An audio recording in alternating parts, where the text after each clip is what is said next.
Hi friends, ഇന്ന് നമുക്കൊരു പുതിയ ജ്യൂസ് പരിചയപ്പെടാം.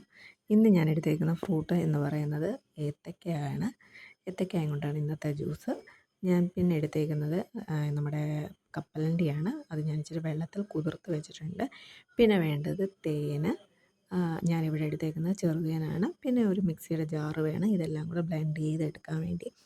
ആദ്യമേ തന്നെ ഞാൻ നമ്മുടെ ഏത്തയ്ക്ക ചെറിയ കഷ്ണങ്ങളായിട്ട് അരിഞ്ഞ് മിക്സിയിലകത്തോട്ട് ഇട്ടു.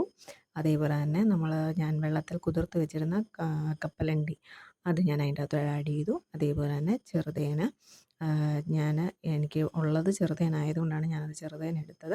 എന്നിട്ട് ഇതെല്ലാം കൂടെ മിക്സിക്കകത്തിട്ട് നല്ലോണം അരച്ചെടുക്കുക. നമ്മുടെ ജ്യൂസ് ഇത്രയൊക്കെ ഉള്ളൂ. സത്യത്തിൽ നല്ല ടേസ്റ്റിയാണ്, നല്ല ഹെൽത്തി ആയിട്ടുള്ള ജ്യൂസാണ്, കുഞ്ഞുങ്ങൾക്ക് കൊടുക്കാൻ പറ്റുന്ന ജ്യൂസാണ്. കാരണം അതിൻ്റെ അകത്ത് എല്ലാ പ്രോട്ടീൻസും ചേർന്നിട്ടുണ്ട്. ഏത്തയ്ക്ക എന്ന് പറയുന്നത് കുഞ്ഞുങ്ങൾക്ക് നല്ലോണം കാരണം ഡെയിലി ഒരെണ്ണം കൊടുക്കുന്നത് ഏറ്റവും നല്ലതാണ്. അതേപോലെ തന്നെ കപ്പലണ്ടി എന്ന് പറയുന്ന സാധനവും ഏറ്റവും നല്ല പ്രോട്ടീനായിട്ടുള്ള സാധനമാണ്. അപ്പോൾ അന്നേരം ഇതെല്ലാം കുഞ്ഞുങ്ങൾക്ക് തന്നെ കഴിക്കാത്ത കുഞ്ഞുങ്ങൾക്ക് നമുക്ക് ഇതേപോലെ ജ്യൂസൊക്കെ കൊടുത്തു കഴിഞ്ഞാൽ ഇവർ കുടിച്ചോളും. പിന്നെ നമുക്ക് വേണമെന്നുണ്ടെങ്കിൽ ഡെക്കറേഷന് വേണ്ടി ഒരു ഐസ്ക്രീമൊക്കെ ചേർക്കാം കുഞ്ഞുങ്ങൾക്ക് കുടിക്കാൻ വേണ്ടി. ഞാൻ ഒന്നും ഞാൻ ചേർക്കുന്നില്ല. ഇതിപ്പോൾ ഇങ്ങനെ തന്നെ ഞാൻ കൊടുക്കുകയാണ്. ഞാനിത് നല്ലോണം മിക്സിക്കകത്തിട്ട് അരച്ചെടുത്തു. ഇതാണ് ഞാൻ ഒരു ഗ്ലാസ്സിനുള്ള ജ്യൂസേ ഉള്ളൂ. എല്ലാവരും ഒന്ന് ട്രൈ ചെയ്ത് നോക്കണം. നല്ല ടേസ്റ്റി ജ്യൂസാണ്. ചാനൽ കാണാത്തവർ ചാനൽ കാണുക, സബ്സ്ക്രൈബ് ചെയ്യുക. എല്ലാവരും ഇഷ്ടപ്പെട്ടാൽ ലൈക്ക് ചെയ്യുക, ഷെയർ ചെയ്യുക.